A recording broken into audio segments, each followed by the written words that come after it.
नमस्कार साथियों। मैंने एक लंबे अरसे तक रक्षा मंत्रालय भारत सरकार और गृह मंत्रालय भारत सरकार में काम किया। 7 वर्ष रक्षा मंत्रालय में और 7 वर्ष गृह मंत्रालय भारत सरकार में अपने प्रांत का भी गृह सचिव रहा और देश का भी गृह सचिव। तो सुरक्षा तथा आंतरिक सुरक्षा से जानकारी मुझे अच्छी तरह है। 2-3 दिनों पहले केंद्रीय सुरक्षा बलों के सेवानिवृत्त पदाधिकारियों का एक दल आके मुझसे मिला। केंद्रीय सुरक्षा बलों के सेवारत पदाधिकारियों से भी मेरी वार्ता। जो दल मुझसे मिला उन्होंने एक बिल जो कि सरकार ने इंट्रोड्यूस किया था पार्लियामेंट में, उसकी एक प्रति मुझे दिखाई और उसके संबंध में अपनी मायूसी तथा नाराजगी प्रकट कर रहा है। मैंने उस बिल को देखा। मैं सबसे पहले तो आपको बैकग्राउंड दे दूं, तब आप समझ पाएंगे कि उनके तकलीफ का कारण क्या था। केंद्रीय सुरक्षा बलों का गठन विशेष मकसद से किया जाता है। बॉर्डर सिक्योरिटी फोर्स का गठन या इसीलिए किया गया ताकि भारत पाकिस्तान सीमा पर बॉर्डर गार्डिंग वो करे। बाद में जबकि बांग्लादेश बन गया तो भारत बांग्लादेश सीमा का भी बॉर्डर गार्डिंग वही करता। इंडो तिब्बतन बॉर्डर पुलिस और Indo Tibetan border force ITBP, ITBF वह भारत चीन सीमा पर तैनात रहता है और हम भारत चीन सीमा की निगरानी करता है। आसाम राइफल्स भारत म्यांमार सीमा पर तैनात रहता है। SSB का गठन कुछ विशेष कारणों से हुआ था।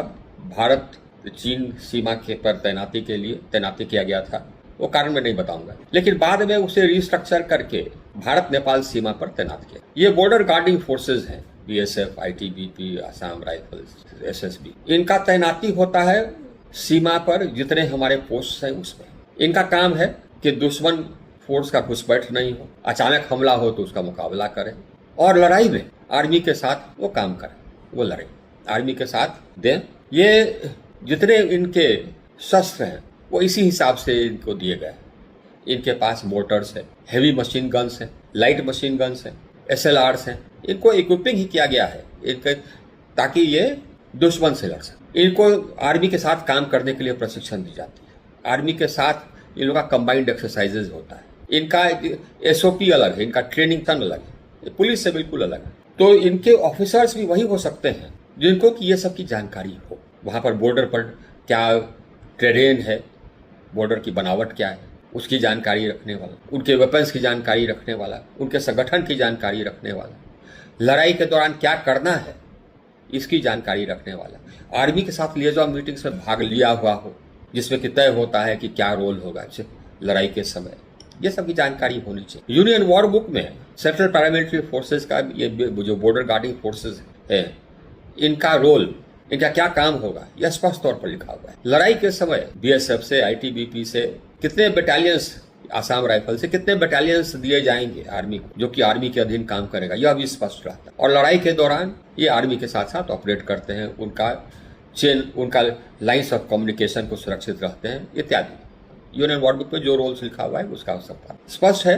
कि इनके DIG, IG, ADG या DG उन्हीं को होना चाहिए जिनको की सबकी जानकारी हो और अनुभव, अर्थात जो कि इन फोर्सेज में deputy commandant, assistant commandant, deputy commandant या कमांडेंट के रूप में काम किए, ताकि वो जाने कि जिस बॉर्डर का उनको निगरानी करना है वो बॉर्डर कैसा है, उसका टेरेन क्या है, ग्राउंड क्या है, क्या वेपन्स हैं, क्या स्टैंडर्ड ऑपरेटिंग प्रोसीजर्स हैं, आर्मी के साथ काम करने का जो ये होता है कंबाइंड एक्सरसाइजेज वो कैसे होते हैं, क्या होते हैं, चेन ऑफ कमांड क्या रहता है आर्मी के साथ, ये सब की जानकारी होनी चाहिए। अगर आप सीधे बाहर से किसी को IG बना दीजिएगा इन बॉर्डर गार्डिंग फोर्सेज में, तो वो कोई निर्णय लेने की स्थिति में नहीं रहेगा, क्योंकि उसकी जानकारी ही नहीं है बॉर्डर की, फोर्स के संगठन का, फोर्स के कर्तव्यों का, वेपन्स का, SOP का जानकारी नहीं रहेगी। अगर वो आदेश देंगे तो वो कंफ्यूजन पैदा करेगा। पहले क्या होता था कि IPS ऑफिसर्स ही कमांडेंट के रूप में आते थे डेपुटेशन पर, 2IC के रूप काम करते थे,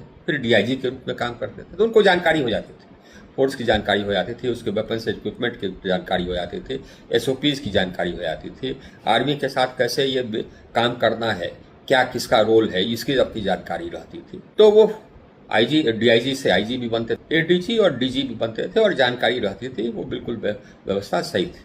एक लंबे अरसे से यह स्थिति हो गई है कि अब कोई IPS ऑफिसर 2IC या कमांडेंट के रूप में नहीं आ रहा है, कोई भी IPS ऑफिसर DIG के रूप में भी नहीं आना चाहते, क्योंकि उस रैंक्स में राज्यों में आरामदेह पोस्ट है, SP का पोस्ट है, DIG का पोस्ट है, ज्यादा आरामदेह है, कम टेंशन, तो वो नहीं आना चाहते, वो सीधे IG के रूप में आना चाहते हैं। इधर पैरामिलिट्री फोर्सेज में क्या हुआ, इनके ऑफिसर काडर का गठन हुआ है। पदाधिकारियों का रिक्रूटमेंट होता है इनमें असिस्टेंट कमांडेंट के लेवल पर, जिस लेवल पर अन्य संगठनों में रिक्रूटमेंट होता है गेजेटेड फर्स्ट क्लास गेजेटेड में, वो असिस्टेंट कमांडेंट फिर डिप्टी कमांडेंट बनते हैं, 2IC बनते हैं, कमांडेंट बनते हैं।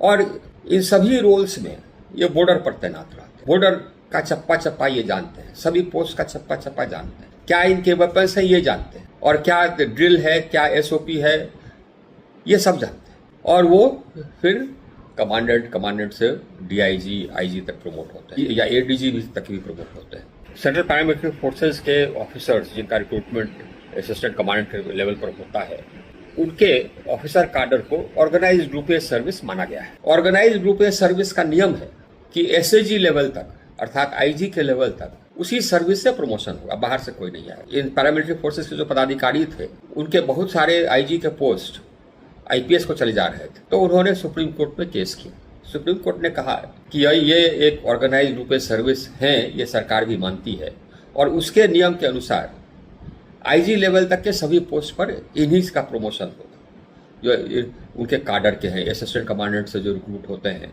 पैरामिलिट्री फोर्सेस के पदाधिकारी, उनका प्रमोशन होगा।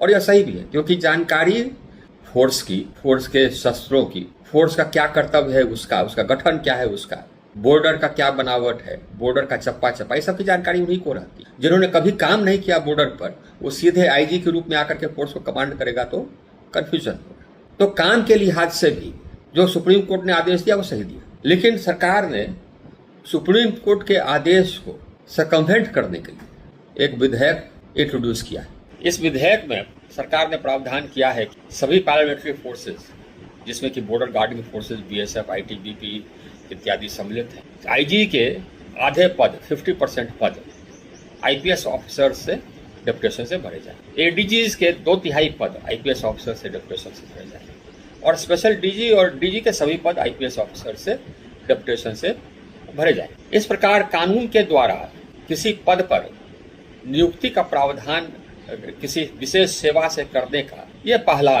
उदाहरण इस देश में है। किसी IPS ऑफिसर को जो कि बॉर्डर पर काम नहीं किया है, पोस्ट पर काम नहीं किया है, पोस्ट देखा नहीं है, कमांडेंट के 2IC के रूप में, कमांडेंट के रूप में फोर्स में काम नहीं किया है, उसको तो फोर्स की जानकारी होगी, बॉर्डर गार्डिंग फोर्स की, ना उसके वेपन्स की जानकारी, कोई जानकारी नहीं होगी। सीधे अगर वो आ जाएं IG के रूप में तो कन्फ्यूजन पैदा करेंगे। ये राष्ट्रहित में नहीं होगा। हम लोग बॉर्डर गार्डिंग की बात कर रहे हैं, हम लोग सीमा सुरक्षा की बात कर रहे हैं, कोई खेल नहीं।